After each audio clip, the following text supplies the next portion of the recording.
When you notice someone that is not in alignment, don't walk away. Don't back up away. Run away. Like, you got to run fast from those people. Yeah. Because you literally don't even want to be in their vicinity. But once I learned to like let go and not care that much and only really focus on the energy, I realized my subconscious would guide me to make the right decisions anyway. Life has amplified very rapidly, like kind of exponentially in every area. Podcast host of Ultimate Ambitions, body armor and tactical gear expert and manufacturer, founder and CEO of 221B Tactical, Suresh Madhavan.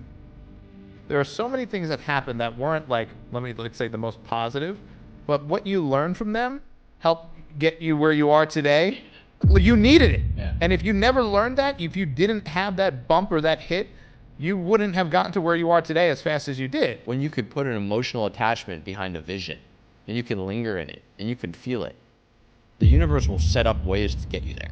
I went through so much adversity. They threw a quarter stick of dynamite through my window trying to get us to leave the neighborhood. Shit. Yeah, it exploded on the couch right next to where my sister and I were sleeping. Oh my They threw a God. brick first, and they threw a quarter stick of dynamite through the window. It blew up on the arm of the sofa that I was sleeping on with my sister. That's how bad they wanted us out of that neighborhood. This episode is sponsored by ZenDrop.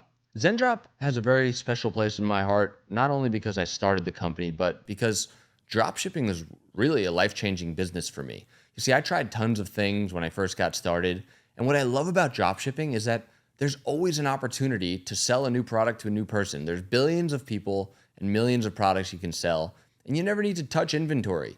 All you need to do is pick a product, run ads to it, and if people buy it, you make a profit. So if you're interested in getting started in your e-commerce journey, check out zendrop.com and get started today. What's up, guys? Welcome to the show. In this episode, I'm interviewing Suresh Madhavan, and his story is crazy. He went from being a medical student to a police officer to an entrepreneur creating body armor. Not only do we dive into some politics, we share some views, but we're very open-minded about it. But we go into lots of other things, personal development, growth, how to build a successful life in general. So stay tuned, take notes on this one, guys. You're going to enjoy. The reason why people have a problem is because there's so many stories that get made from these things. Yes. And like, I happen to agree with you. A lot of people listening probably are getting frustrated listening to us talk right now. We all want what's best, right? But I wonder where that fine line comes in, because it's like for example, I watched the I think it was a congressional speech that Trump gave, and I watched it live. Like, I'm not super into politics. I don't really consume much news. I don't have social media on my phone currently, so I'm kind of disconnected. And I wanted to do an experiment. I wanted to see if I watch this myself, and then the next day I go and read all the articles, does it portray what I actually watched? And it certainly did not portray what I watched. It portrayed them looking for everything they can do to pick and fact check. And half the time the fact checks are like, well, you kind of missed this big point here with your fact check. And people get persuaded to feel like these people are bad, and if I want to be morally good, I have to be against them. But it's like, at what point do people, because it's very polarizing. I don't really know anyone that's like kind of in the middle. No. It's like, at what point do you choose a side? It's weird. It's like, I know a lot of people that are on the other side, but I don't know what caused them to be like, nobody's really in the middle anymore. It's kind of a weird place to be. Yeah, it's a weird time to be alive. I don't, growing up, I don't ever recall such a divide. I remember neighbors who were supportive of one candidate and supportive of another candidate, and they were neighbors, and they actually had the lawn sign. Growing up in New York, they had the lawn sign of the opposing candidates on their lawn, but they were hanging out on their lawn chairs in the driveway, talking, chit-chatting, no problem. It became this almost like sports. It was like where like there's rivalries, right? And I'm a fan of football. Yeah. And to me, I just want to watch a good game. Yeah. Right? I have teams that I follow, teams that I like, but I've moved around a lot, so I don't have a super loyalty to one team. Yeah. But I like the game of football. Yeah. And I always want a good, competitive, entertaining game. Yeah. And I've never, in my mind, been able to wrap my head around hating another team because I live in a certain city. Yeah. So I can understand supporting my team. Yeah. Because that makes sense. But to hate another team? Like what? Like, I think the reason is because media has gotten so good at the formula, and there's so much of it now. So like when you were growing up, there was TV and the news, and like social media came a bit later. Yeah. but it's like it's rapidly expanded into our lives at such a high clip that there's so much of it, and they've gotten so good at feeding you things to brainwash you to where it actually changes your emotional connection to the ideas that you have on both sides. So now people are charged up, and like one side thinks the other side's stupid, and that side thinks the other side's bad, and it's like, and you just get fed it at a level it's never been before. But I don't think that it's going to get toned down anytime soon. No, because there's too much money in it. Yeah. Right. You always gotta. There's three things that make the world go round. Right. Money, sex, and power. That's been the thing for decades, centuries. Yeah, right. Forever. So you always got to look at, if you see something happening and it just doesn't make sense, you got to realize the grounding behind it is either money, sex, or power. Yeah. And with the media, it's money. If the divide and the divide that they're creating generates money. Yeah. Now, I don't know when it was. It was probably about 2 years ago now. I have one of the guys that works for 221B Tactical, doing some content creation. Super liberal guy, total Bernie Sanders, Joe Biden, supporter, and a great guy. And he's, I've known him for a long time, friend. I looked at his phone one time because he was showing me a story that he said, oh yeah, this guy posted this thing on Instagram or Facebook or whatever. And I was like, do you mind if I take a look at that? Yeah. And he's like, yeah. I was swiping through his Instagram feed. Yeah. And then I said, do you mind if I take a look at your Facebook feed? Yeah. And I looked at his Facebook. I said, do you mind if I look at your Twitter? I think it was X. It was just before it turned to X, it was Twitter. And I looked at his Twitter feed. Everything was the exact opposite of the feed of someone on the other side. Right. Because I have, I try to look at both. It's a whole different world. It's a whole different world. Yeah. Whole different stories. Yeah. The same exact event being reported in a completely different way. Like I watched Trump's speech live, and I always like to be in the know, and that's why I watch it. I don't watch the news anymore. I went from, which is bizarre, I went from watching CNN and Fox News almost at a 50-50 rate because I kind of wanted to see, all right, what are both sides saying? What are their concerns of both sides? Yeah. And what are they presenting? Yeah. And then I'm as a logical person that grew up in the middle outside of politics and knowing how the media works, I'm like, oh, let me see how this works. It got overwhelming dealing with the BS. So I don't watch any news anymore, and I kind of separated, like you were saying. I watched that speech that he gave. The first thing that popped out was when they were the other side, let me say the liberal side, the Democratic side. Yeah. When they refused to clap for a little boy dying of cancer. Yeah. That to me was something that I never thought I would see in this country ever. All over politics. Like, we can have disagreements over the border. We could have disagreements over Social Security. We could have disagreements over government spending, all that stuff. However, there's certain things that you got to agree on. You got to agree. You're a human being. Are we no longer human? And that's what that felt like. That was inhuman. Yeah. To not celebrate a little boy dying of cancer that just wanted to be a police officer, and he's wearing the little uniform, and I was a police officer, and I remember as a little kid wanting to be one. And I said, this is a new level. I don't care what side of the aisle you're on. Yeah. If you don't see that as a disgusting act of just simply inhuman and unkind behavior, I don't know what kind of person you are. And I can't align with that. Yeah. I can align with a lot of things. Yeah. Hey, you're okay with illegal immigrants coming in. You feel like they need a place to go and they have opportunity here. Fine. Yeah. Okay. Yeah. Fine. Let's agree to disagree, or come up with sick kid, a mother whose daughter was murdered. Yeah. You can't put your hands together and I was like, this is disgusting. I know both of those moments actually got me choked up as I was watching it. I was like, feeling like a tear coming down my eye. For someone not to be involved and be happy for that person in that moment is kind of crazy. It was really weird. I didn't even realize that, though. I didn't even look and see that people weren't applauding. The first thing I noticed. Yeah, it was the first thing I noticed. Yeah, it was really sad. And then the follow-up was, I went on X the next day, and I looked at what was being said. And when my mom's in a facility right now, she's older. She just got diagnosed with stage 4 cancer. So I go see her every day, and it's funny because every room has the news on, but everyone has different channels on, right? Some CNN, some Fox, some this, some that.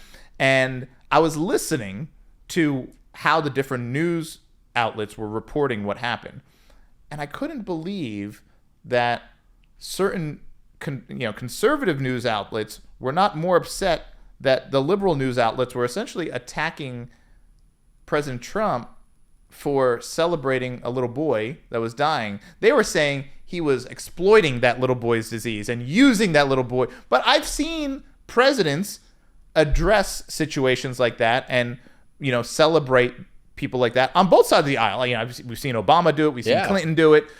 We Bottom line, he made the little boy's his life. Yeah. Right.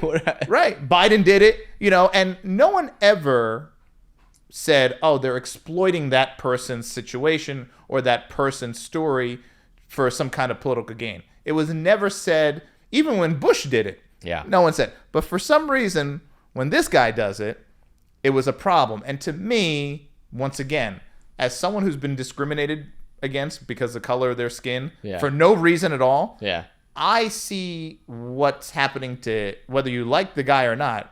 That's not right. He wasn't exploiting. He was making, like you said, he made that little boy's life. Yeah. And let's his all moment. Right. Let's all celebrate it. Let's all it's a good thing. Yeah. And who knows? That boy might only have a few months to live. Yeah. And so what if it made him look good? Also. Yeah. Who cares? It doesn't matter. Yeah. You gave the little boy the moment of his life. Right. Right. That's a good thing to do, no matter what. Yeah. I don't know. It's but that's the society we live in. It's almost like you have to gain some kind of clout by going against something that so many other people are for.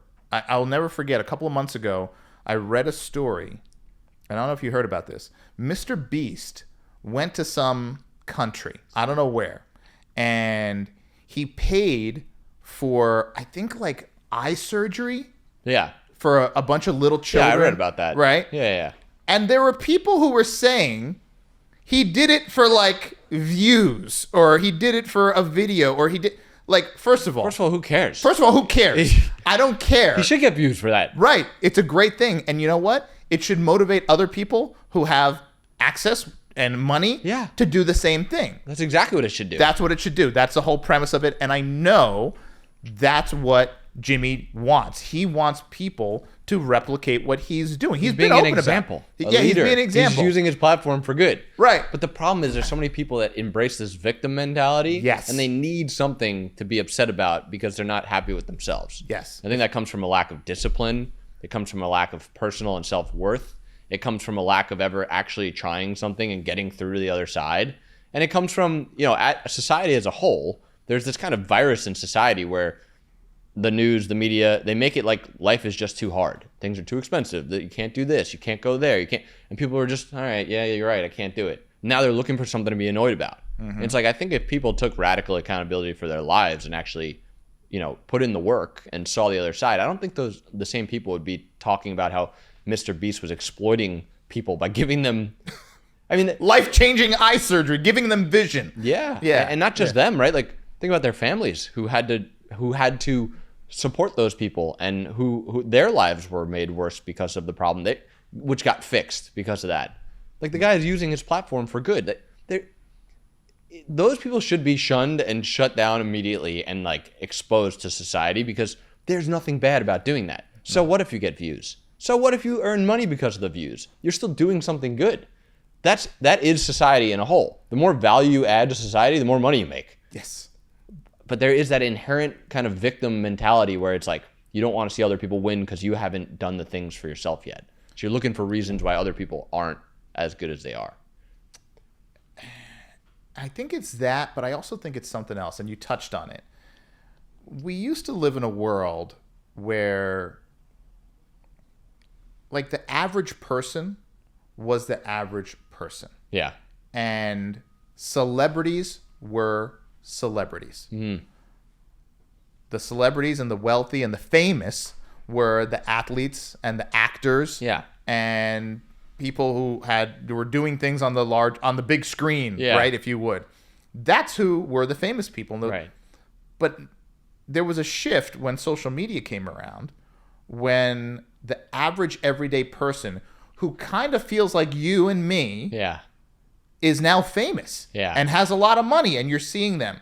So no one, I don't want to say no one, but people in general, and this is just my hypothesis and speaking to, because different things I've done along the way, I've gotten to speak to a lot of clinical psychologists and a lot of people, high-level thinkers along the years. And I noticed back then, if you were an average everyday person, you didn't feel bad because you were along with everyone else. Right. And okay, I'm not, Michael Jordan. Yeah. I'm not Tom Cruise. Okay, but that's them. Right. Okay. But when now you fast forward and some 18-year-old girl who is just like you, living in a town maybe next door to you, is a huge YouTuber with millions of followers, millions of views, making all this money, ad sponsors, whatever. Now it's kind of like, wow. Yeah. That's someone who's kind of on my level. Yeah. And now they're that famous and they have that much money. Yeah, you want makes to tear you them feel down. bad. Yeah. It makes you feel bad. I didn't feel bad about being broke when I saw Michael Jordan being rich and famous, or Kobe being rich and famous, whatever. But I could feel bad when I saw another dude who was my age and kind of like my background and my ability, all of a sudden killing it, and now getting fame on social media and getting lots of money and sponsors. And people are sending him cars and he's traveling. And I'm like, wait, who is this dude? Yeah. I could, what, and then, so it makes you kind of feel lesser about yourself, and you point insecurity. So what do you do? If you don't have the ability to be that guy, you have to somehow stick out. You have to have something about you because that's insecurity, right? So what do? I'm going to go and I'm going to fly a flag of some country that I've never been in, that I don't even know where it is on the map, and I'm going to go protest waving this flag, waving an ISIS flag, for crying out loud. Yeah. And I'm going to be there yelling and screaming because I need significance. I need significance. Yeah. I need significance. Yeah. I need to be out there, and people need to see me as, she stands for that cause, right? Yeah. She needs to be significant because look at all the other people around her she's seeing, and they're significant. Kylie, this, that, everyone is, okay, well, I need some kind of significance. Let me go. Yeah. And I'm going to post a photo on social media. I'm going to put a little flag on my social media around my biopic, whatever. I'm going to do all this things so people, when they do see me, I'm not just Joe, or I'm not just, Sarah. Yeah. I am, look. Do you follow Tony Robbins at all? Have you ever heard any of his stuff? A little bit. One of my business partners, I'm in commercial real estate, and my partner in that business is a huge Tony. He goes to the thing. Well, one of the things he talks about is the 5 needs that we have. Mm-hmm. It's significance, certainty, uncertainty, love, and contribution. Mm-hmm. Those are the 5 human needs. Okay. And what he says, and it makes a lot of sense, is and when the event starts, people write down the 5 needs and they pick which one is their top need. And it happens to be that the vast majority of the room, their top need is significance. By the end of the event, their top need is love or contribution. And if you're living a life that's based around having significance, you're going to have a really bad life. Yeah. And I think what you just said is actually really real and really true. And I haven't thought about it that way. But people feel the need to have significance at a higher level than ever before because they see their peers in significant places, and it makes them feel insignificant. But what do you do about that? What do you actually do if you're in that position?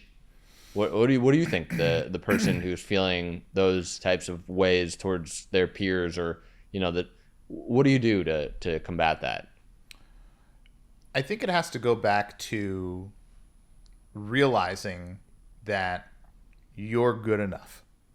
You don't, although we're in this culture where it seems like everyone on the planet's on social media, if you're a guy between the ages of 25 and 45, it feels like every other dude out there is driving a Lambo on a yacht, surrounded with bitches, or sorry, ladies. Say and whatever you want on it. it's like, and it almost brings you down. Yeah. And you're like, oh man, this guy has a 6-pack, and this guy has a Ferrari, and this guy's here. Oh, this guy's in Abu Dhabi, and eating great food, and it could almost be overwhelming. Yeah. Where you're like, man, I'm just like Joe. I'm like, I got a job. I got a good job. I got a family. I got a good family. Yeah. I support them. I take care of my wife. I take care of my kids. I'm saving some money and I'm contributing to society in the way I can. I go to church and all this. But like that should be, you're good enough. Yeah. Like you're good enough, bro. Yeah. You're good enough. And you can enjoy that life very much. Yeah. Like embrace that. Yeah. It doesn't have to be, well, but I'm not that. I'll tell you, I was that, and now I'm not that. Now I'm the family guy, like very centered, not on social media, and it's a much, much, much better existence on this side. Yeah. It feels better. But most people never get that. Like they're chasing it for their whole lives, and they never get a taste of it, so they think that's the pinnacle. That's the void that they need to fill. That's a great point, and let me add to that. Yeah, please. If most people had a taste of what it's like there, they would realize it doesn't taste that good. Exactly. And I think that's one of the things. Like everyone looks at that world and like, oh, I wish I had that. I need significance. Yeah. Like if I'm there, I will feel significant. Yeah. I will have like some kind of like accomplishment or whatever. And then you get there, because I got there a while ago, and you're there and you're like, what is this all for? There's still a void. There's still a void, right? So, I talk about it in the community I had, where there's 13 domains of human concern. And if any of these 13 domains are left unfilled, you're going to feel a void. So it doesn't matter how much money you have. It doesn't matter like the cars you have. It doesn't matter like there's so many things that you think matter, but when you get those things and you still feel a void, the only answer is, oh, it must not matter. Right. It must not matter. Yeah. Now, you take a man that has boats and cars and women and all this stuff, and I've seen them lose it all, and they've been okay. They've been okay. They can still eat. They can still survive, and they get back into something. They get back on their feet, whatever, and they're okay. You take a man and you kill his wife and his children, that guy's done. That guy is finished. Yeah. So that right there tells you what matters. And what doesn't. What matters. Then Yeah. you can tell a guy, hey, listen, I'm going to take everything from you, but you get to keep your wife and your children. You good? All day. All day long. Take it away. All day long. You got to start, bro, you got to start from scratch. Yeah. You'd be like, okay, but as long as they're there, okay, great. But say the inverse to someone. Yeah. They're gone tomorrow, but we're going to leave you with all the stuff, the toys, the bank account, whatever. You good? Yeah. But the money gets generated by that content being flaunted, because that's what gets the eyeballs. That's what gets the engagement. So that's what's brainwashing people. And this stuff doesn't really get talked about that much. No. It's not as glorious, but it's a long-term path for joy. Like discipline and spirituality and family and being centered and being consistent. Like that's what leads to a joyful, abundant life. Yeah. It's not the fast wins and it's certainly not the cars. And you can still I still buy that stuff. It's fun. Yeah. It's cool. Yeah. But that's all it is. It's fun and it's cool. You got to make sure you don't put a significance on those things that are not grounded in reality. Yeah. Those things are nice. I just went through this crazy thing that I had at one point I had 7 cars. It was stupid. Yeah. It was out of control. And in the last 30 days, I went down to 1. Way easier. You don't have to manage Life 7 is cars. so much simpler. Yeah. It's so much simpler. Yeah. And it just from the mental stress,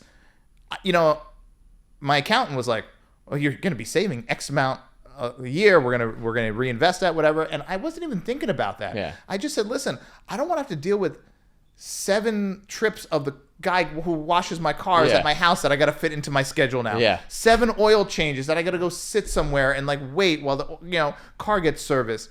It's just like 7 registrations coming in the mail. Yeah. 7 insurance cards you get. It was stupid. I feel so much better now. Yeah, more free. It's more freeing. Yeah. Having less stuff is really more freeing. But when you don't have the stuff, you think you need the stuff. Yes. So it's like the big conundrum that everyone goes through. Yeah. And I've seen a lot of people go through it. I moved. We were talking, earlier. I moved from the Northeast to the South, and I moved pretty quickly because it happened during COVID. So, long story short, everything where I was in New Jersey was shut down. I came down here to visit a buddy of mine, and everything was wide open. I was like, "What is going on here?" I'm staying here. So I went back and I sold my house within a week. Oh, wow. And I got, of course, everyone was paying like top dollar, so Yeah. I got like crazy amount of money for it. But I had to move fast. Yeah. So when you have to move fast, you kind of only take what you can or take Yeah. what you need, Yeah. right? So when I came here, I came really light, Yeah. like bare bones. Yeah. And over the last 3 years, I didn't build anything back. Yeah. I kind of stayed bare bones. The only thing I had was the vehicles. Right. Because I was like, I got to take them with me. Yeah. But now they're all gone. Yeah. So now in my home, in my world, in my garage, like everything is like bare bones. Yeah. And it feels so good. It feels like, and it also gives you, people don't realize that stuff holds you down mentally, subconsciously. Oh, yeah. You have to always feel, because we're biological animals. You always have to feel like you can flee. Yeah. Fight or flight, right? Yeah. And the biggest thing that people, like, it's funny. I heard my friend's parents say this. They live in Brooklyn. And my friend was talking to his parents, and I was there. And it's like, why don't you move to Florida? It's the winters are getting bad. You guys are getting older. Move to Boca. It's nice, whatever. And his mom's like, but we got so much stuff. Yeah. Really, we got so much stuff. Yeah. He's like, don't take it with you. Yeah. But think about that. I can't move. I got too much stuff. I got so much stuff. Yeah. Right? So it's always there. It's always subconscious. And it doesn't hold any value. And it really came to light for me. I went to medical school, and I have a lot of friends in the medical field. And Palm Beach is one of the most wealthy zip codes in the country. Yeah. When I talk to people who work in the ICU, where the sickest of the sick are. There are people lying in the ICU at age 40, age 50, age 60, age 70, you name it, that are from Palm Beach and are worth tens of millions, some worth hundreds of millions. But when they're laying in that bed, all that stuff, their $40 million house on the island, Yeah. their Bentley, their Rolls Royce with the driver, none of it matters. Right. None of it matters. If they can give all that up just so they could be healthy and get out of that ICU And feel alive good. and feel good and feel better, Yeah. they would. And Yeah. they say it. Yeah. They say it. I Yeah. mean, I have friends that are there. They work there. And they're like, listen, doc, whatever it takes. Yeah. It takes. And they're like, the reality is when you live in a wealthy place and you have a lot of money, if you get sick and the homeless guy on the corner panhandling gets sick and you roll through the doors at the hospital at the same time, no one looks at your bank account. Yeah. Everyone's getting the same care, the same medicine. You have the same biology. You Right. have the same physiology. Everything is the same. Yeah.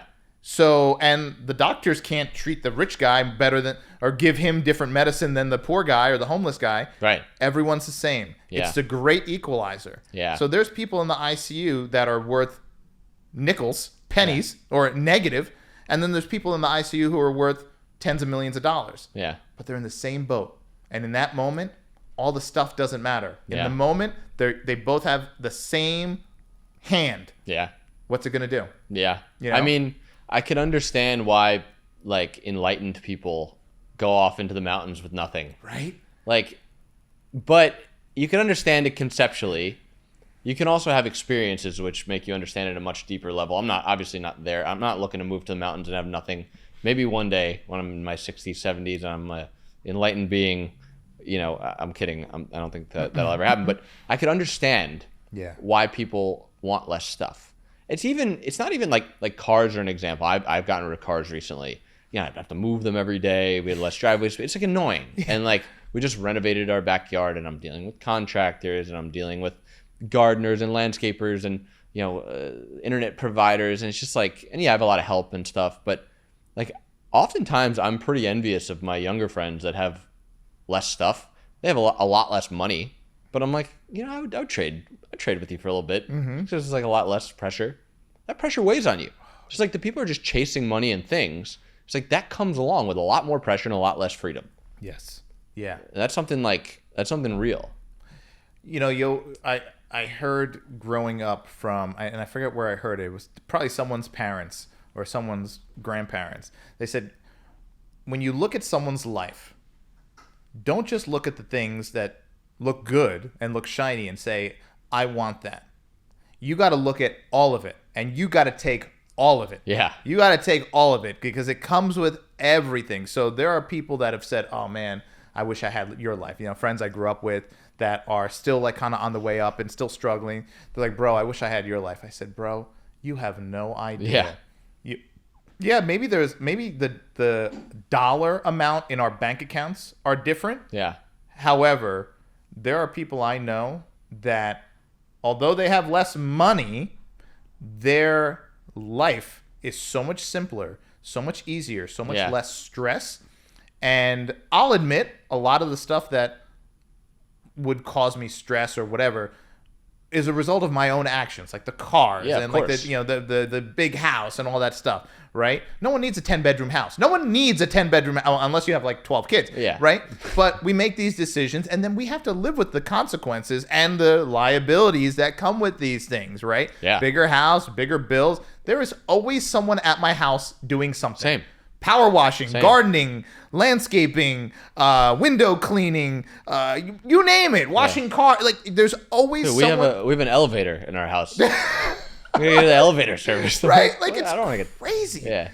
And so sometimes it's funny because I'm kind of envious of like my friends who like live in a townhouse. Yeah. I'm like, man, this is nice. I'm like, so if like something goes wrong, like what happens? Like, they just come fix it. I'm like, you don't have to call. It's good to have the financial security and not have to worry about money, because I think financial stress is like one of the worst stresses you can have. Yeah. But it comes with a lot of other stuff. And I think it's like you go through it, you accumulate a lot of stuff, you realize a lot of the stuff brings you down, you probably get rid of a lot of stuff, but then you keep the financial security. That's probably the cycle that a lot of people go through. Yeah. Or you build great systems where you don't really need to do anything, and then it's all kind of managed for you. That's the best. But it also comes down to like, what do you want in life? Like a lot of people don't know what they actually want their life to look like.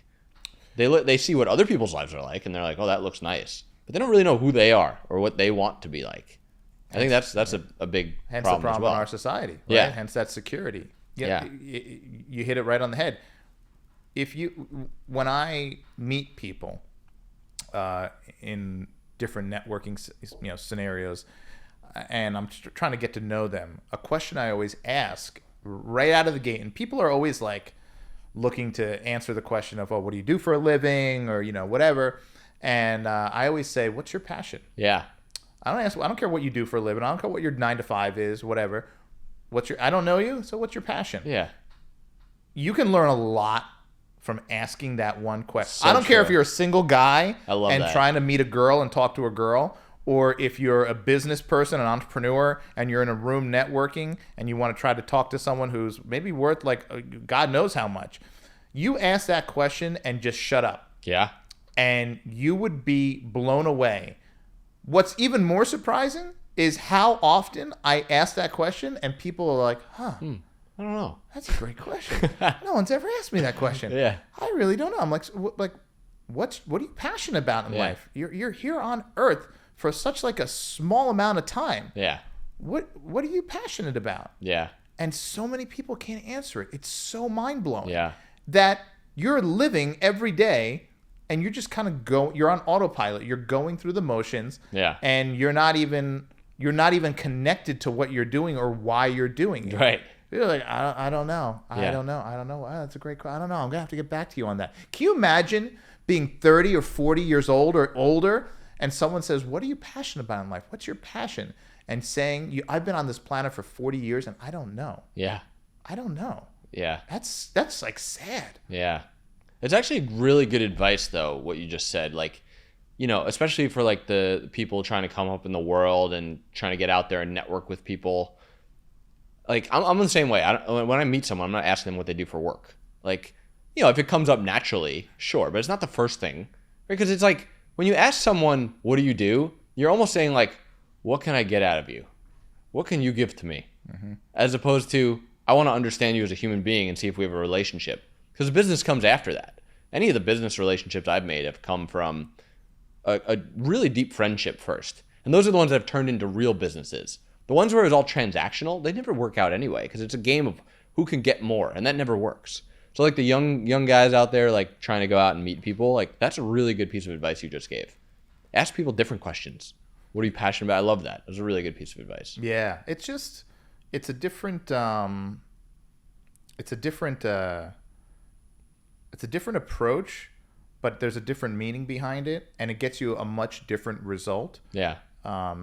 For my company, when we have our weekly team meetings, and everyone's like, "Oh God, this is like the 221B tactical thing."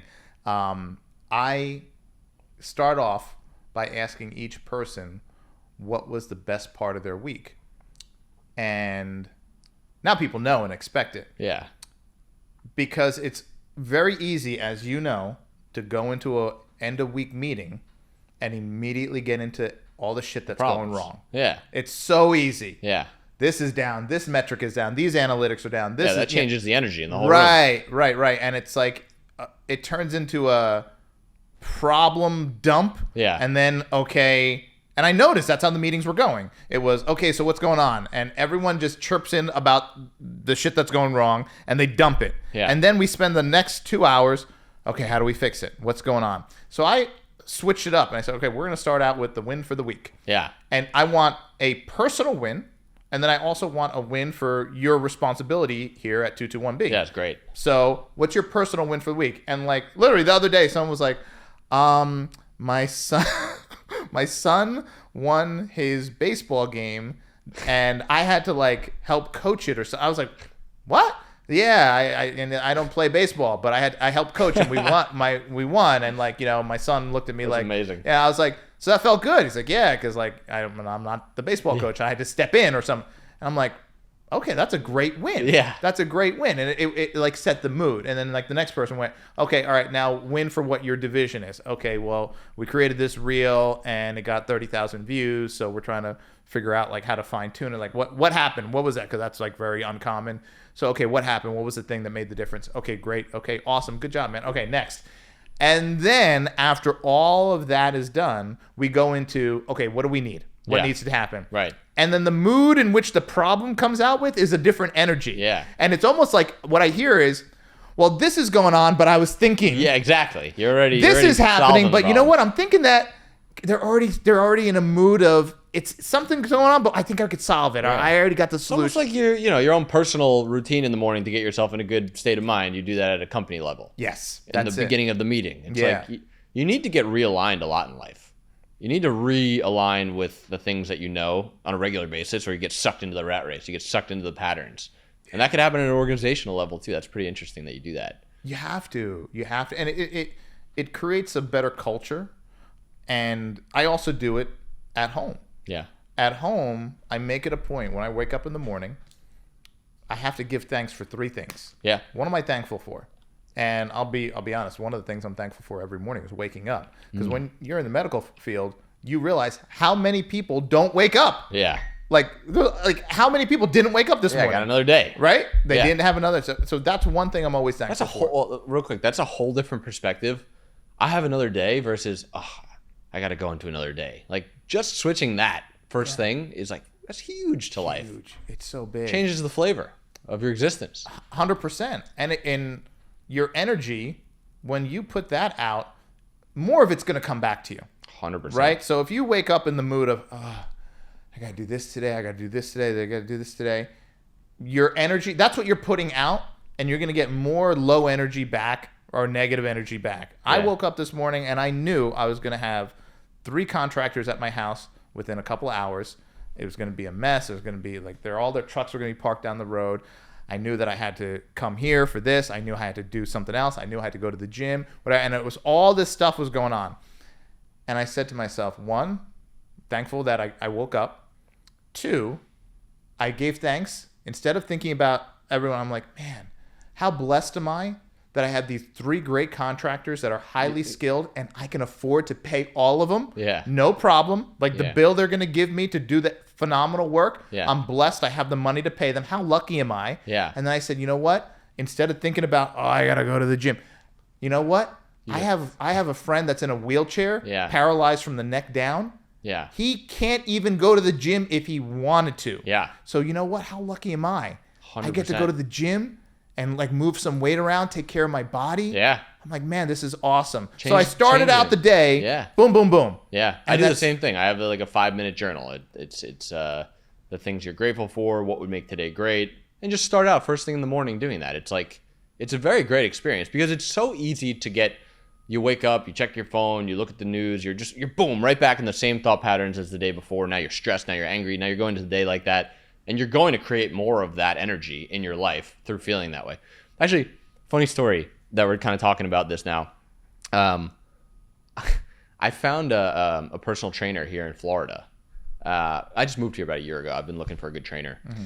And I booked an appointment for tomorrow. Mm-hmm. And I get a message from the guy yesterday saying something along the lines of, we've reviewed your online persona and content and don't align with the things you're talking about, so we can't train you. What? And I was like, it really threw me off. My energy was like, what is he talking about? Like, I'm a very agnostic person. Like, I'm not, very rare to have political conversations. I'm only bringing on cool people. We're having good conversations. And I'm like, okay, like, that's very strange. Can you give me a bit more context at least? So I got on a call with him and he's like, yeah, I was looking at some of your YouTube clips and your podcast, and I see you talk about manifestation, and like, that's not what we do here. Like, we want our clients to actually do the work. And I'm like, really? Like, you're gonna first of all, you don't even know me. We haven't even had a conversation. And you're gonna deny me as a client because we talked about manifestation on my podcast, and you haven't even listened to the podcast. Because then he's like, oh, well, who do you have on your podcast? I'm like, you didn't even listen to it? You're gonna deny me as a client? Wow. I'm like, first of all, okay, yes, I do believe that your energy creates the life around you. I've built a $100 million company in this process of learning these things. I've got to interact with a tremendous amount of really successful people and learn that most of them also have very similar views on life. Like, you as a trainer are going to deny me as a client because we're talking about other ways to exist in the world? It's fucking crazy. This just happened yesterday. What a blessing, though. I know. What a blessing. But at first it hurt. Yeah. It was like a hit to your character. Yeah. Yeah. Because you're like, there's, of course, a logical person says there's nothing wrong.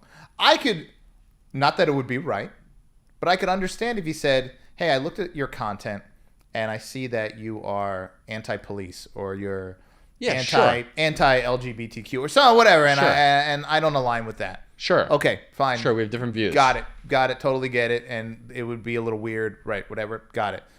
But you believe in energy and the universe and manifestation and positive thinking is the way to like grow and have a positive life. And that's what.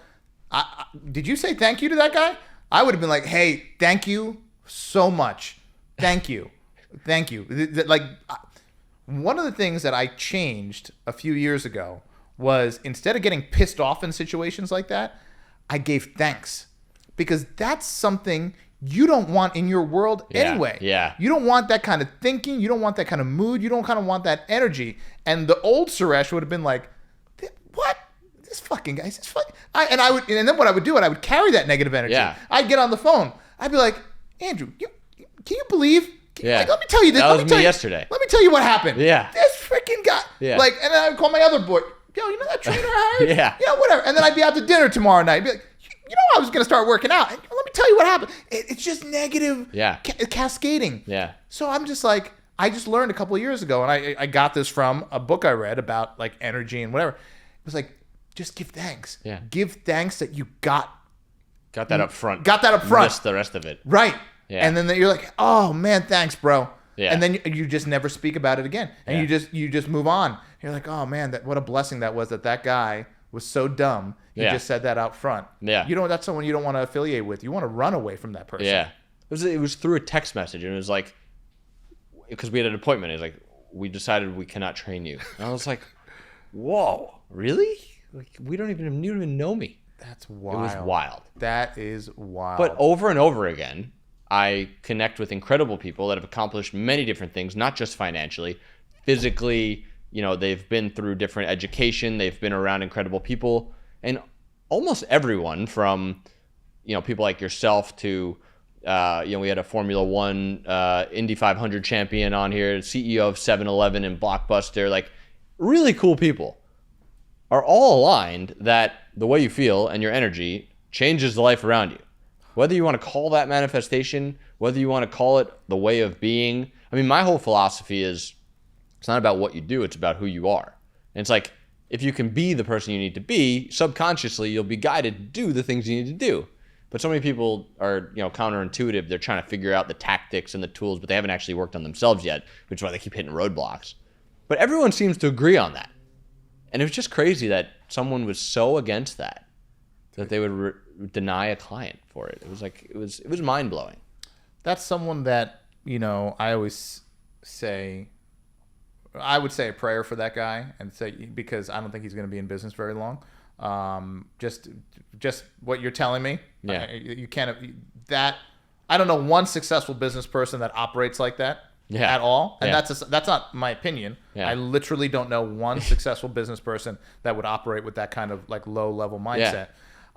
So I would say a prayer for that person. Yes, I would give thanks, that I was able to get that early and not deal with that.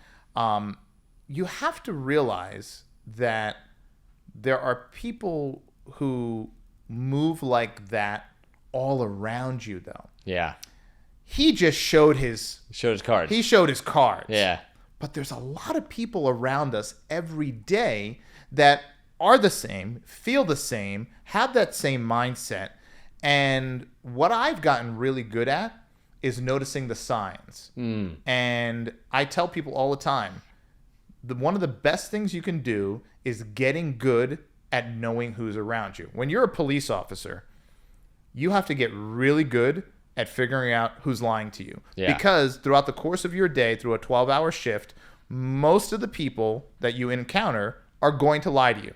Yeah, wow. 100%. Yeah, that's crazy to think about. It's from right from Jump Street, right out of roll call, first call, shoplifter at the 7-Eleven. Yeah. Go in, manager, here's him on video stealing the thing. Yeah. Okay, or shoplifter at Target. Okay, this is the video surveillance. Okay, so you go into the room, the guy's sitting there, and this is actually, when they used to actually lock up criminals for shoplifting, and say, okay, so hey, what's going on here? I don't know what's going on. They just brought me into this room.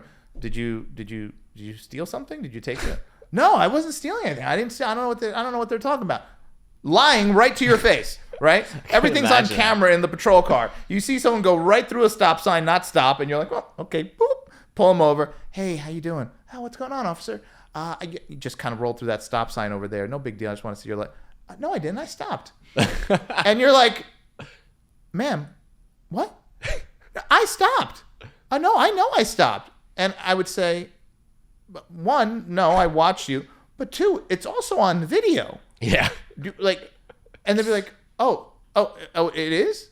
It's on video. Like, what do you think this is? What do you think? We're just making shit up out here? Yeah. Like, everyone, and this is like a soccer mom. Yeah. Right? So when you deal with a profession for 12 hours a day, everyone's just lying to you. Yeah. I wasn't speeding. That's not my cocaine in my pocket. It's my friend's pants. Yeah. Literally, I've had someone say, that's not my cocaine. I borrowed my boy's pants. Right? So you're like... It's kind of the only excuse you can come up with. Right. So, right, exactly. And so you go through this and you realize, man, you're surrounded by these people. So you get really good at noticing. Yeah. And I tell people, one of the keys to success that if you're going to do anything, one, positive mindset, right? Be the person today that you dream of being tomorrow. Right. Become that person 100%. today. Sleep like that person, eat like that person, train like that person, read books, whatever, network. Be that person today. And guess what? The universe will turn you into that down the road. But the other thing is get really good at noticing the people that you don't need around you.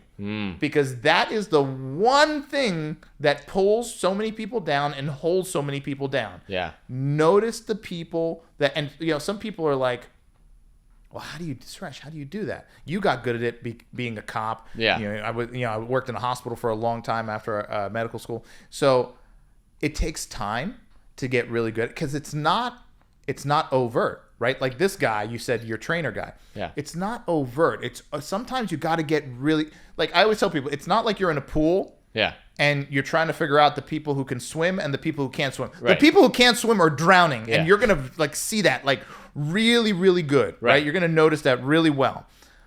But in the world in general, you can't really tell who are the energy vampires. Yeah. Who are the low level thinkers? Who are the people that are gonna really bring you down, hold you down, not lift you up, and not align with you, and not bring your energy up. Right. And if you can get really good at that, and I tell people, when you notice someone that is not in alignment, don't walk away.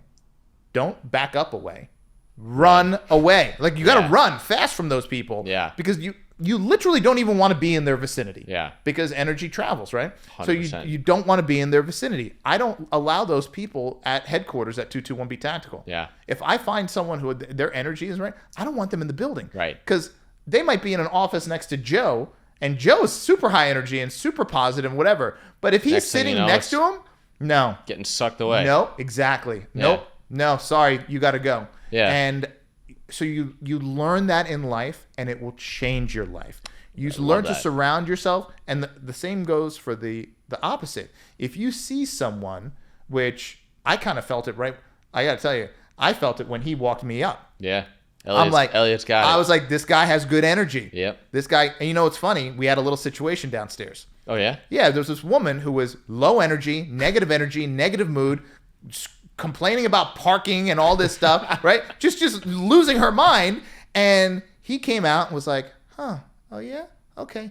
Hey, how are you, Suresh? You got a parking spot? I said, I got a parking spot. He's like, let's check it out. Yeah, you're good. All right, let's go upstairs. Like, I was like, that's that. He's one of my people. Yeah. I like that. Yeah. That's the kind of energy I want. And as soon as I met you, like you could just feel, you just get good at it. So it's also good to get good at knowing the good ones. Yeah. And say, you know what?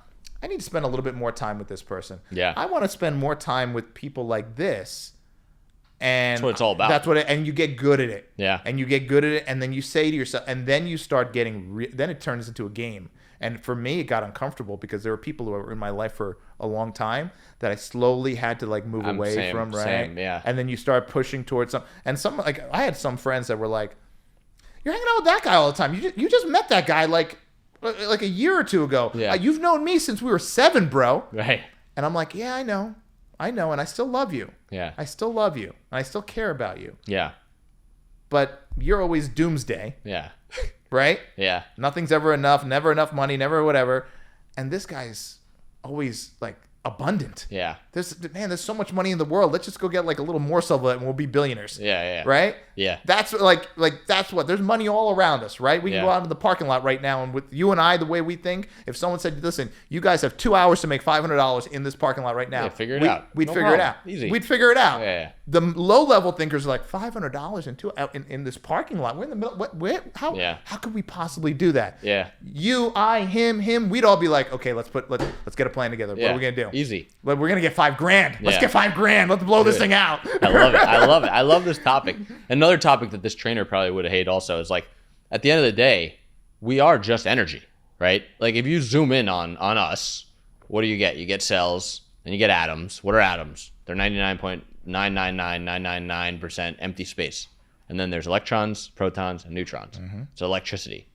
Everything in this world is just energy. This table is energy. So to deny that the way you feel and your frequency and your vibration affects your life is to deny that we're just energy, and we are just simply that. Yeah, that's all we really are. If you zoom, like physics and science will tell you that is all we actually are.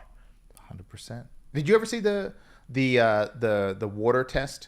Yeah, I have. Where they had someone like talk lovingly and sing to water, and they showed you how the energy in the water change, and then they had someone scream and yell at the freeze it and show you the crystals. Incoherent versus like beautiful coherence. crystals. Yeah. Like unbelievable. Like, that's science. You can't deny that. It's so real. I mean, like, and this is not to brag about my life at all, but my life is it's an outcome of doing this exact work. Like getting up in the morning, feeling a beautiful state, getting out, think about things I'm grateful for, and then letting go. And like things have unfolded in a fantastic way. I used to learn this stuff early on, and my brain was like, yeah, whatever. But I'm still gonna like try to grind my way to, and I would have this incoherent energy. I'd be so attached to outcomes, be so stressed all the time. I'd have glimpses of those good moments, and life would kind of, it would be pretty good. But once I learned to like let go and not care that much and only really focus on the energy, I realized my subconscious would guide me to make the right decisions anyway. Life has amplified very rapidly, like kind of exponentially in every area. And it's like, those are the things that I like to talk about on this show because they're real. And if someone is so against that like at that level, like, why would I want that person in my life? Oh, no, so thank you. Yeah, thank no, you. You're welcome. So, and it's to me, you have to, and you made a great point on like just how you shifted. But one thing, and I was guilty of this too, and I just caught that you said it.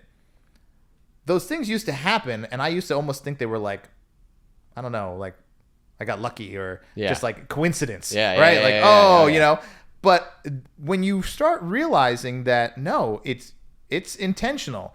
Your mood and your energy created that, and it's not like that's kind of cool that happened to me. It's kind of weird that guy called me out of nowhere and gave me that contract. Like you just you think it's total coincidence, but then when you shift your mindset and you start believing that it's not coincidence, it's how I am being that is bringing that into my world. You start it's almost like superpower. You're like, wait a second, I am going to manifest, right? I'm going to create this world, and these things are just going to come to me. Yeah, I have a crazy story that someone who hates this stuff would hate it very, very much, but it's 100% true. And it was the first thing that really blew my mind. I was living in Los Angeles, mid-20s, like started a business, but wasn't like, it was a cycle. Like I was reinvesting all the money, like I was paying for the bills, but I wasn't like by any means financially abundant. And my friend who was an NFL player was like a mentor to me. I met him when I was in LA. He invited me to a Tony Robbins event. And my wife, my girlfriend and I at the time, we were moving to Florida from LA like right after the event. And so at the event we did this exercise where you're basically walking up to your future life. You're kind of like meditating, but you're walking up to your future life, but as someone else that just loves and cares about you, so you don't have your own biases, you're not like judging it. And you do this for probably 20 minutes and you're really embracing this future life. And then at the end of it, you walk and you look in the mirror and it was you the whole time. And it was like this crazy energetic shift I had. I was like, wow, I just like had an emotional attachment to my future life. And one of the things I saw was like a car in the driveway, and it was a gray Lamborghini. And it was just whatever. Went on with life, drove from LA to Florida. During that drive, I had just started an e-commerce store, first time like drop shipping. I was doing maybe like $1,000 a day in revenue. In the 5-day drive, I scaled from $1,000 a day to $50,000 a day, literally like to the moon. And like the whole time, I'm like, this is too good to be true. Thank you, God. Whatever. Like, don't tell anyone. Hey, look at this. Don't tell anyone. Like, this is too good to be true. And then about 2 months later, I had to drop my wife off to do someone's hair. She was a hairstylist. And I was like, do I drive home? What do I do? And I like went to this car dealership for fun. I ended up buying this gray Lamborghini, but I didn't realize it was the same one at the time. And I'm like, I just bought it. I'm like, oh, this is so cool. I'm driving this car, whatever. I'm young, like just made money. It was fun. And like 2 weeks later, I had the realization that was the exact same car that was in the vision just 2 months earlier when I had no means of buying it. So that was my first encounter with when you could put an emotional attachment behind a vision and you can linger in it and you can feel it. The universe will set up ways to get you there. 100%. And denying that is just denying the truth. Like, that's how I feel at this stage in life. And I'm 100% behind it. Yeah, it's how it works. You always have to see. You had like a mental picture. Yeah, which is good. Which I tell people. So the brain doesn't know the difference between a thought and reality. Right, and that's been proven time and time again. Yeah. Through multiple. I'm a big think fan. About a lemon. Your mouth's gonna water. 100%. And so there's someone I follow called named Dr. Joe Dispenza. Yeah, I've been to a couple of his events. I've been to many of his events. Oh, maybe I've seen you at one. And probably I've been to many of his events. You go to Cartagena? What's that? Cartagena or no, Marco Island? Marco Island. I went to Marco Island. Marco Island twice, and then a couple other ones. Yeah, I saw you there. Yeah, and science is science, right? And so he put forth studies, and you probably know this one. They had people who they said, all right, you're going to, same group of people, same men, whatever, and women, you guys are going to go lift these weights for X amount of minutes a day for X amount of weeks. You guys are going to come and sit in a room and think about lifting. The trainer would hate this conversation. Yeah, the trainer would hate this conversation. And you're going to think about lifting the weights, right? So they measured everyone's strength in the beginning, and then however many weeks later, they came back in and they measured everyone's strength again. And the people who came and just thought about lifting the weight had the same increase in strength as the people who actually lifted the weight. Yeah. Same goes for piano. They had people come in and take piano lessons, and they had people come in and just think about playing the piano, learning how to play the piano, and listening to piano. At the end of a whatever, 60 days or whatever, the people who thought about learning to play the piano and listening to piano were just as able, had the same ability as the people who actually took piano lessons. Yeah. So what does that tell you? The brain does not know the difference between a thought or reality. So that's why. Yeah, and it changes your biochemistry. Yes. So that's why when you think of biting on a slice of lemon, your mouth waters just the same as it would if you actually. Because what happens when you bite a lemon, it sends a signal to your brain, which sends a signal down to your salivary glands to produce saliva. Right. You can still send that same signal without the lemon. And you could still send that same signal about how good it feels to have something before you actually have it. So I tell some of the guys I talk to all the time, I said, if you want something, the first thing you have to do, and the most important thing, possibly the most important thing you have to do, is you have to find the mood of what it would feel like to have it. Yeah. Whatever it takes, find out what that mood is to have it. And then once you get into that mood and that feeling, sit in it and hold it for at least 5 to 10 minutes every single day. Yeah. Can I give you a tool that you can share with these guys? So I wrote a book about this. It's called The Perfect Walk. No kidding. I'll share like a 30-page PDF with you that you can share with people if they're interested. Okay. But that's exactly what it is. It's for people who can't find the mood to find it. And what it is it's and I talk about it on the podcast all the time, so sorry if I'm boring people who listen to this. It's a 5-part walk, and it goes along with 5 songs, and it's about 25 minutes long. And you get out in the morning, first song comes on, you walk, you feel grateful, you think about things you love, you open your heart, you just feel grateful for life. Second part, music changes, you feel strong and powerful, 20 feet tall, you can blast through a wall, problems are like little flies. Third part is just completely letting go and being in a moment of just total presence. Fourth part is feeling connected with a higher power, whatever you believe in. You let your attention, your awareness expand outward. And the last part is a celebration. And you celebrate something that you want to happen as if it already did. And you're walking as if that thing, kind of like Joe Dispenza. Like part of this stuff was from him, part was from Tony Robbins, part was from Plant Medicine Journeys. But it's all in this 25-minute practice. And if you don't feel incredible after this walk, like there's nothing. Like this is like the easiest way to change your state and get yourself into that state where you can celebrate a win before it happens. I love it. I do that every day. It's like my number one go-to. And I did come up with it, but not like intentionally. It was just a combination of all these other things, and I'd be out walking and I'd be thinking, and it just became a formula. And like I've shared it with some friends, and it's been very helpful for them. So if you have any guys or something that you want to help people kind of get into that state, it's just it's a framework for doing it, right? Yeah. As opposed to, hey, go try to figure out how to do it. It's like, do this and then tell me how you feel after. Yeah. Yeah. No, I forget the guys I'm helping. I need that. Yeah. I'll send you. I need that. I do something similar. I try to take a 30-minute walk every morning. Yeah. And I just try to listen to something uplifting. Yeah. Just listen to something powerful. A story of transformation or something, just to like get my mood up and get going for the day. And I try to get my sunlight. A lot of times I go barefoot just to do grounding. When you are thinking about those things, it's important sometimes to give yourself a little taste. And this is something I share with some of the guys. When I was younger, I had this thing. I wanted a BMW 7 Series. Yeah. Right? And I was kind of young, grinding, whatever, and I was driving like not a nice car, like whatever. And one of the things I did that completely changed my life, well, in that moment, was I went to a dealership I went to a BMW dealership. And Yeah. like, I didn't have 2 nickels. I couldn't even put gas in the tank of this car. Yeah. But I went and like I put on a nice button-down shirt. Yeah. I ironed my khakis and I walked in. I'm like, "Hi, how are you? Yeah, I'd like to take a look at this vehicle here because they had one, right? And it was like a pre-owned one. It was like Yeah. two years old. Yeah. And the guy was very nice. He's like, okay, yeah. Have you been looking? I said, yeah. And it just, man, I'd been like dreaming about this car. Yeah. Like BMW 7. Cool. First time I saw one, I was like, man, that's beautiful. So I decided I'm going to go to the dealer. And I said, I'd like to take it for a test drive. And he said, sure. Okay. And I couldn't believe he said yes. I was like, oh, crap. I'm like, I'm broke. And so he pulled it out and he pulled up and he got out. He said, go ahead. I'm just going to put a plate on the back and we'll go out for a spin. We went out in that car.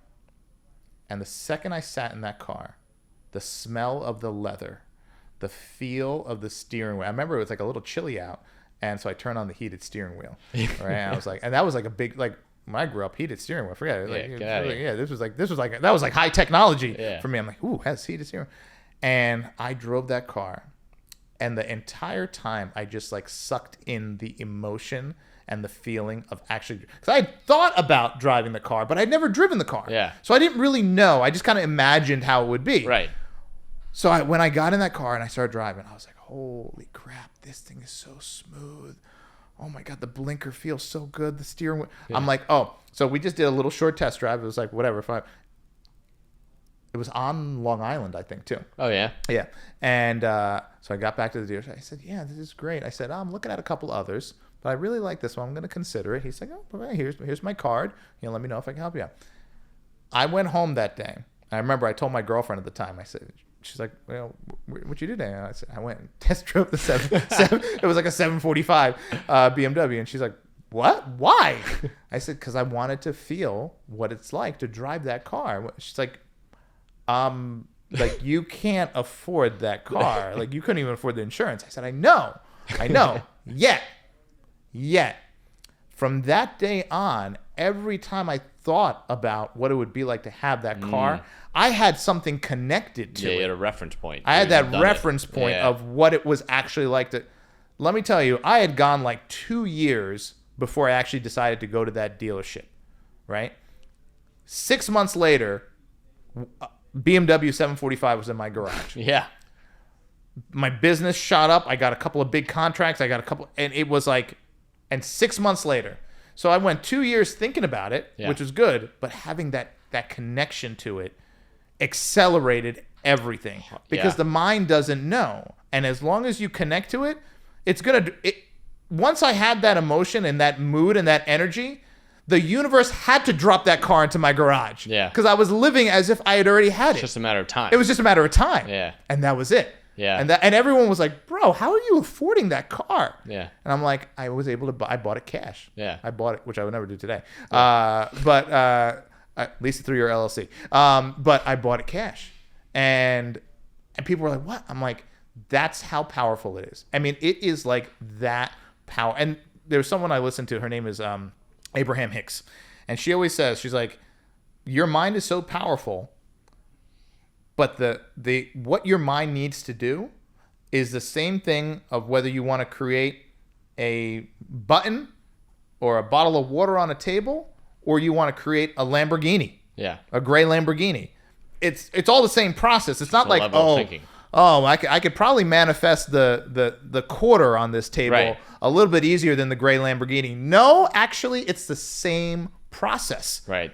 So whatever it is you want to put your mind and your intention to, where your thoughts and energy goes, that's what happens. Yeah. And it's almost like a hack for life that people just don't get. Well, a lot of people have such strong limiting beliefs that they can't get past. Mm-hmm. But I think you can get past limiting beliefs by having discipline and keeping promises to yourself and starting to change your confidence, which allows you to actually have those thoughts that you can linger in without yourself getting in the way of it. Yes. I think that's where discipline comes into play.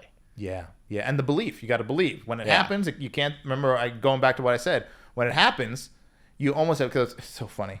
I see, like a few years ago when like the gas prices were out of control, I'd go get gas for one of the 7 cars, and there was this sticker on the gas pump with Biden pointing to the thing. It says, I did that, right? Yeah. So I tell people, when you're on that journey and something good happens, put a sticker on it and say, I did that. Yeah. That didn't happen by accident. Yeah. All my time thinking, energy, manifesting. I did that. Yeah. You created don't be like, oh, I got lucky. We're much more powerful than we give ourselves credit for. That's- And society keeps us down. And that's like what we need to break free of. Yeah, and even listen, the government agencies even know it. Not to go down that road, but That's for another podcast. That's for another podcast. But back in the 80s, late 70s, early 80s, the CIA did a full report exactly what you're talking. We just talked about this in the last show. on how mind control works. Yeah. And like their published. their ultimate find. It's published. People Yeah. could look it up. I know. Their ultimate finding was it's real. I read the whole thing, and last episode I actually had an ex-CIA agent. Oh, you on. did? Yeah. Oh, okay. 'Cause she didn't know about this, surprisingly. Yeah. But I know exactly what you're talking about. Yeah. I read it. I'm like, oh, so the CIA confirmed. Okay, that's real. You can pretty much manifest and bring things to life with your mind. And they're like, the mind is the most powerful thing. And guess what? Going back to what we were talking about earlier, if you control people's thoughts and minds through media and through propaganda, whatever, you can control people like all day long, right? Yeah. I'm not trying to be conspiracy. I want to keep this positive, but it truly is. Your mind is.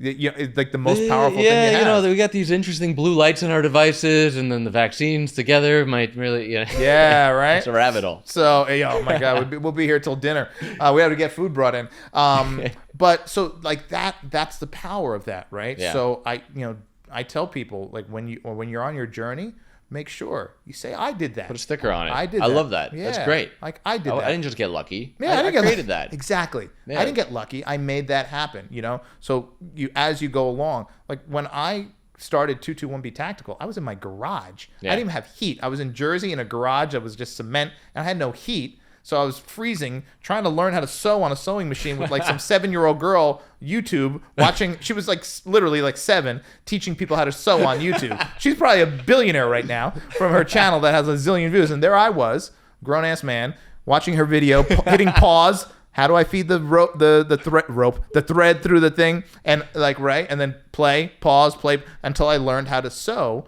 from that video. And that's how I made the first product for 221B Tactical that no one knew about. Yeah. No one knew about those days. Like, my fingers were going numb because it was so cold in that damn garage. Yeah. And I didn't know how to do edging or binding, so I used duct tape.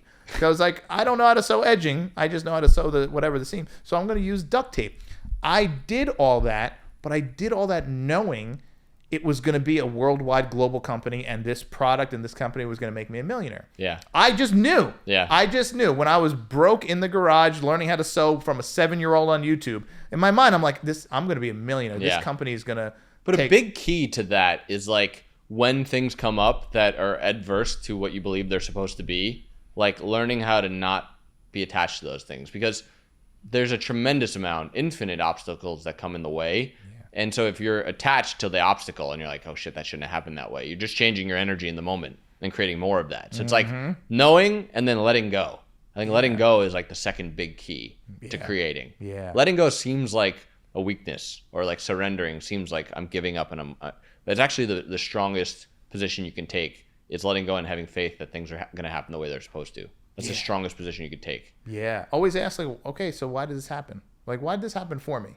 Like, why did this happen for me? I wonder, like, whatever adversity it might be, because I hit a ton of them building the company. Yeah. And then early on, when I wasn't really, like, grounded in the thinking, I'd be like, oh, why the F is this happening to me? What the hell? And, whatever. And then I changed my thinking, and then something, let's say, not positive would happen.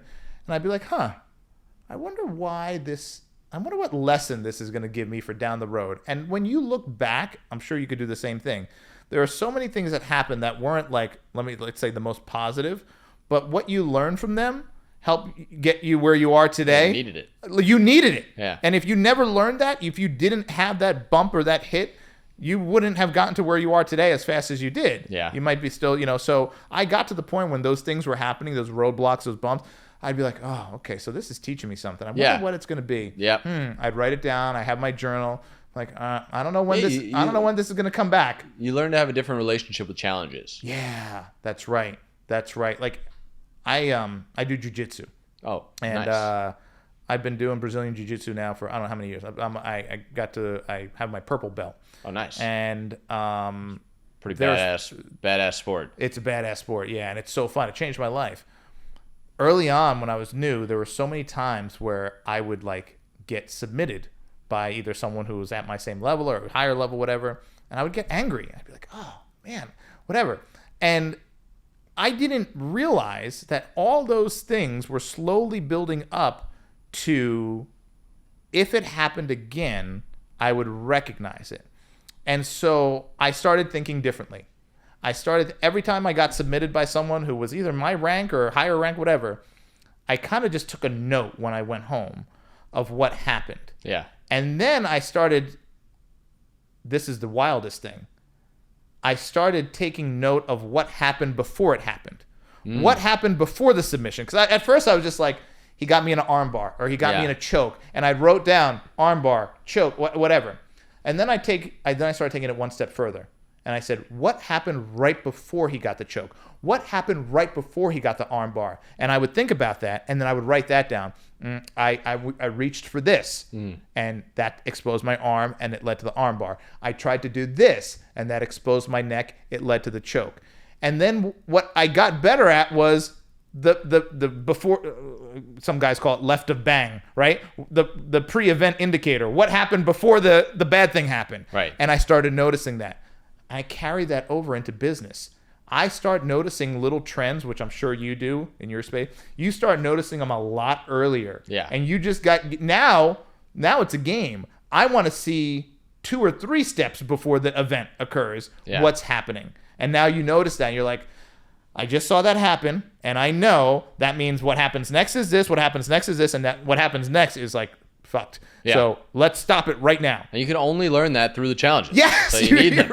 Yes. So it's like you get a different relationship with them. Yes, and you start embracing failures, you start embracing the losses, and you start whatever it is.